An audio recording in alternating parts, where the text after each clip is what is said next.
Sarah here with WTI and my favorite sweater. This sweater is just amazing. I love so many things about it.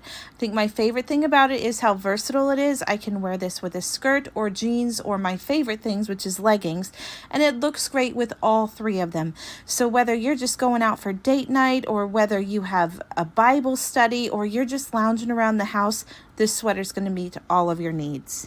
I love the material that it's made of. It's very heavy, so this is going to keep you warm all through the winter, but it's not too heavy that you're just sweating bullets. It feels like it's breathable. I have definitely worn this so many different places, and I haven't been uncomfortable one time.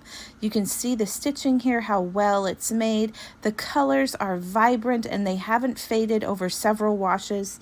I even forgot to lay it flat one time to dry. I threw it in my dryer and it came out just fine.